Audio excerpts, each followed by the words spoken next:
yang sudah siap untuk memuji Tuhan? Pastinya semua sudah siap kan?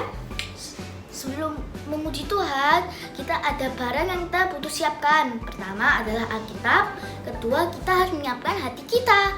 Dan kita tidak boleh makan atau lari-lari. Ayo yuk teman-teman, kita berdiri. Kita nyanyikan hari ini harinya Tuhan.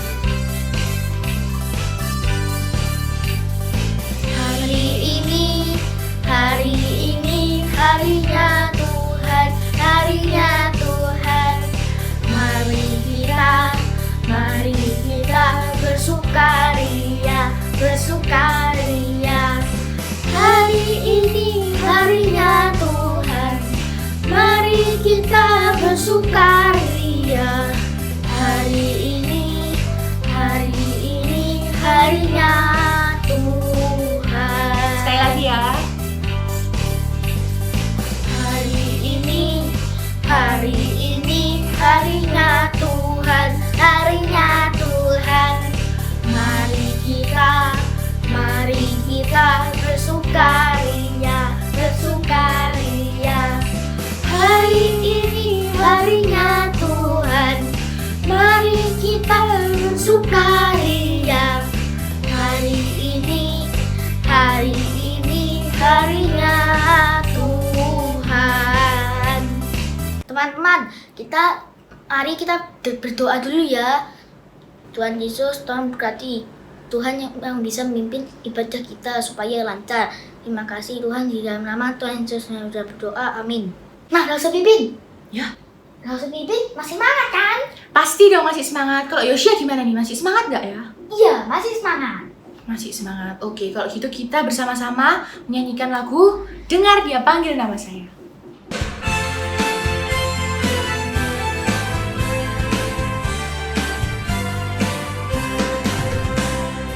Dengar Dia panggil nama saya, dengar Dia panggil namamu.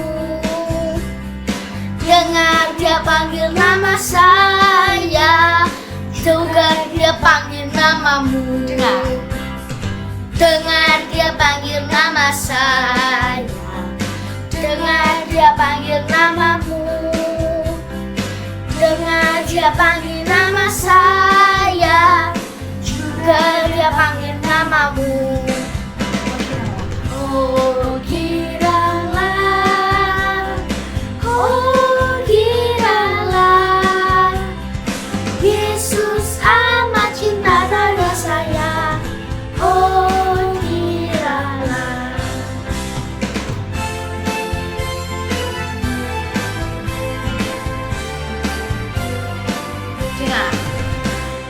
Dengar Dia panggil nama saya, dengar Dia panggil namamu.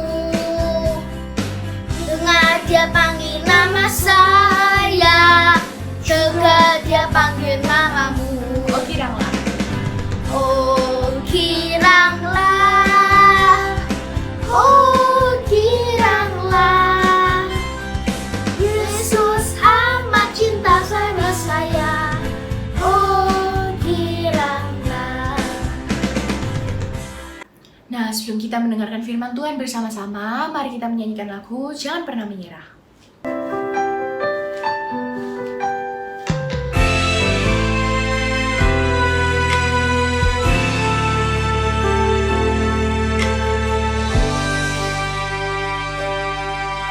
Tuhan tak pernah janji langit selalu biru, tetapi Dia berjanji selalu menyertai. Tuhan tak pernah janji jalan selalu rata, tetapi Dia berjanji berikan kekuatan. Jangan pernah menyerah,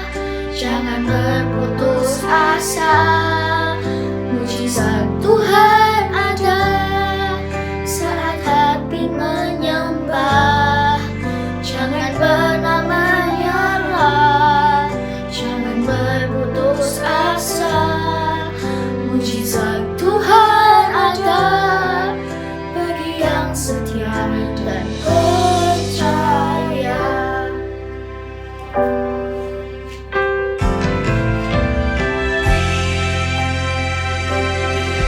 Tuhan tak pernah janji langit selalu biru, tetapi Dia berjanji selalu menyertai. Tuhan tak pernah janji jangan selalu rata, tetapi Dia berjanji berikan kekuatan. Jangan pernah menyerah, jangan berputus asa. Mujizat Tuhan ada saat hati menyembah. Jangan pernah menyerah, jangan berputus asa. Mujizat Tuhan ada bagi yang setia dan percaya. Halo teman-teman. Teman-teman, Miko lagi sedih loh. Miko sudah berbuat kesalahan yang sangat besar.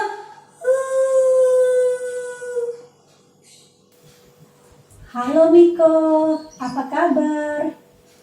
Loh, Miko kok kelihatan sedih? Halo juga Lause. Kabar Miko lagi gak baik. Miko memang lagi sedih Lause. Sedih? Miko berbuat kesalahan yang amat besar. Dan sekarang Miko takut untuk mengakui kesalahan Miko itu. Tapi hati Miko jadi sedih terus deh. Oh, begitu. Oke deh. Gimana kalau sekarang kita dengar cerita firman Tuhan dulu ya? Yuk, Miko ajak teman-temannya berdoa. Oke deh Lause. Teman-teman, yuk kita berdoa sebelum dengar firman Tuhan. Kita tundukkan kepala ya. Tuhan Yesus, kami datang pada pagi hari ini. Kami siap mendengarkan cerita firman-Mu. Tuhan tolong supaya kami boleh mendengarkan firman-Mu dengan baik. Berkati Lause yang menyampaikan kebenaran firman-Mu. Terima kasih, di dalam nama Tuhan Yesus kami berdoa. Amin. Oke adik-adik, sudah siap mendengar firman Tuhan? Sudah siapkan Alkitabnya? Oke, firman Tuhan kita hari ini akan bercerita tentang kitab Filemon. Ada yang tahu kitab Filemon terdapat di Perjanjian Baru atau Perjanjian Lama? Iya, betul. Ada di Perjanjian Baru. Setelah kitab Titus, sebelum kitab Ibrani. Nah, oke. Kitab Filemon ini adalah surat dari Rasul Paulus kepada Bapak Filemon.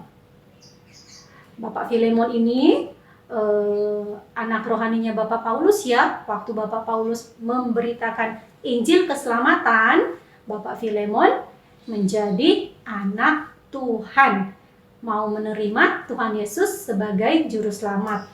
Kemudian Bapak Filemon menjadi anak Tuhan yang baik, murah hati, dan penuh kasih kepada sesama. Rumah Bapak Filemon selalu dijadikan tempat untuk persekutuan orang-orang percaya saat itu. Nah, Bapak Filemon adalah seorang yang kaya di kota Kolose. Bapak Filemon punya budak-budak, asisten rumah tangga kalau kita sebutnya saat ini ya. Nah, suatu hari seorang budaknya yang bernama Onesimus berbuat kesalahan. Dia tergoda untuk mencuri di rumah Bapak Filemon. Dan waktu karena takut ketahuan, Onesimus kemudian melarikan diri. Aku harus melarikan diri. Aku takut kalau sampai ketahuan. Wah, aku bisa dihukum yang sangat berat. Nah, Bapak Filemon sangat sedih. Juga kecewa ya, karena budaknya mencuri lalu melarikan diri. Bapak Filemon sih berharap Onesimus berani mengakui kesalahannya. Nah, saat melarikan diri itu, sampailah Onesimus di kota Roma. Lalu di sana Onesimus bertemu dengan Bapak Paulus yang sedang dalam tahanan. Onesimus juga menjadi tahanan di sana. Bapak Paulus memberitakan Injil keselamatan kepada Onesimus. Hati Onesimus tergerak. Ia menerima Tuhan Yesus di dalam hatinya dan mau menyesali akan dosa-dosanya, perbuatan-perbuatannya di masa lalu. Kemudian Onesimus menjadi anak Tuhan yang baik.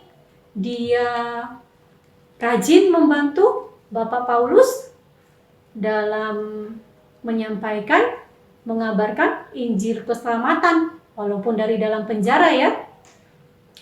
Mungkin saat itu ya dengan cara Bapak Paulus menulis surat kepada banyak jemaat-jemaat. Nah, setelah Onesimus dibebaskan dari penjara, Bapak Paulus merasa perlu untuk Onesimus kembali mengakui kesalahannya kepada Bapak Filemon. Onesimus juga mau, tetapi dia takut karena pada zaman itu kalau ada seorang budak yang melarikan diri, apalagi karena berbuat suatu kesalahan, wah, waktu ketangkap akan mendapat hukuman yang sangat berat. Tetapi Bapak Paulus meyakinkan Onesimus. Bapak Paulus menulis surat untuk Bapak Filemon. Kata Bapak Paulus, bawalah suratku ini kepada Filemon. Nah, Bapak Paulus menulis di dalam suratnya. Nanti adik-adik baca ya secara lengkap di kitab Filemon ya. Di Bapak Paulus menulis bahwa dan meminta Bapak Filemon untuk menerima kembali Onesimus, menceritakan kalau Onesimus sudah bertobat dari kesalahannya, bahwa Onesimus sekarang sudah menjadi anak Tuhan yang baik. Nah, dan Bapak Paulus juga meminta kepada Bapak Filemon untuk menerima Onesimus kembali. Tapi bukan sebagai budak, tetapi sebagai saudara di dalam Tuhan. Nah, Bapak Paulus meyakinkan Bapak Filemon di dalam suratnya bahwa Onesimus akan sangat membantu dalam pelayanan Bapak Filemon di kota Kolose. Gimana adik-adik? Kira-kira Bapak Filemon mau mengampuni Onesimus nggak ya? Nah, kita percaya bahwa Bapak Filemon yang sudah menerima Tuhan Yesus sebagai juru selamatnya, tentu mempunyai kasih di dalam dirinya dan mau memaafkan Onesimus yang sudah berani mengakui kesalahannya. Setelah membaca surat dari Bapak Paulus, nah Bapak Filemon mau menerima Onesimus kembali dan sekarang diterima sebagai saudaranya di dalam Tuhan. Onesimus bersama-sama dengan Bapak Filemon melayani jemaat di kota Kolose. Adik-adik, pelajaran apa yang bisa kita ambil dari kitab Filemon ini? Nah, pertama ya, kita belajar untuk berani mengakui kalau kita sudah berbuat kesalahan. Nah, seperti Onesimus tadi yang pada akhirnya berani mengakui kesalahannya. Tuhan mau supaya anak-anaknya berani mengakui kalau sudah berbuat salah. Nah, yang kedua, kita belajar seperti permintaan Rasul Paulus dalam suratnya kepada Bapak Filemon untuk memaafkan dan mengampuni semua kesalahan Onesimus. Kita belajar untuk mau mengampuni orang yang bersalah kepada kita, ya. Walaupun mungkin kesalahan itu sangat menyakitkan buat kita, ya, tapi Tuhan mau anak-anaknya untuk mengampuni orang yang sudah bersalah sama dia, ya. Nah, kemudian yang ketiga, sama seperti Onesimus, kita juga adalah orang-orang berdosa. Kita dulunya hubungan kita terputus dari Allah Bapa di surga karena dosa-dosa kita. Tetapi Tuhan Yesus mau datang ke dalam dunia untuk mengampuni dosa-dosa kita sehingga hubungan kita dengan Allah Bapa di surga diperdamaikan. Nah, asal adik-adik mau menerima Injil keselamatan yang diberitakan, mau menerima Tuhan Yesus dalam hidup adik-adik, dan seperti Onesimus tadi, bertobat, mengakui dosa-dosa kita, dan mau berubah menjadi anak yang taat, hidup seturut firman Tuhan, kita menjadi anak-anak Tuhan. Adik-adik mau? Iya, hebat semuanya. Nah, ayat hafalan kita minggu ini terambil dari yang sudah bisa buka dan ada Alkitabnya. Bisa dibuka di dalam Matius 6 ayat 12. Ya, Matius 6 ayat 12 bunyinya, dan ampunilah kami akan kesalahan kami seperti kami juga mengampuni orang yang bersalah kepada kami. Sekali lagi ya, Matius 6 ayat 12. Dan ampunilah kami akan kesalahan kami seperti kami juga mengampuni orang yang bersalah kepada kami. Oke, yuk kita berdoa lagi. Lipat tangan, tutup mata, kita berdoa. Tuhan Yesus, terima kasih untuk firman-Mu pagi hari ini. Kami mau belajar seperti Onesimus yang mau bertobat, mengakui kesalahan-kesalahannya, mau menerima Engkau sebagai Tuhan dan Juru Selamat di dalam hidup kami dan menjadi anak-anak-Mu yang taat. Tuhan, tolong kami juga boleh menjadi anak-anak-Mu yang mau mengampuni orang yang bersalah kepada kami. Terima kasih Tuhan Yesus. Tolong juga kami boleh seperti Bapak Paulus yang selalu memberitakan Injil keselamatan-Mu. Terima kasih untuk kebenaran firman-Mu pada pagi hari ini. Hanya di dalam nama Tuhan Yesus Kristus, Juru Selamat kami yang hidup, kami berdoa. Amin. Bagaimana Miko setelah mendengar cerita firman Tuhan tadi? Iya, Miko sekarang jadi berani untuk mengakui kesalahan Miko itu. Miko bersyukur karena sudah diampuni dosa-dosa Miko sama Tuhan Yesus. Sekarang Miko mau seperti Bapak Onesimus yang berani mengakui kesalahannya supaya ada damai sejahtera di hati Miko. Iya, good Miko. Nah, adik-adik, cerita firman Tuhan kita sudah selesai. Sampai berjumpa lagi ya teman-teman dengan Miko di lain waktu. Dadah. Tuhan Yesus memberkati. Halo teman-teman, masih semangat? Bantu Miko ya, kita isi mengerjakan aktivitas kita. Nah, soal yang menurun kita isi di kolom menurun. Yang mendatar kita isi di kolom mendatar sesuai nomornya ya.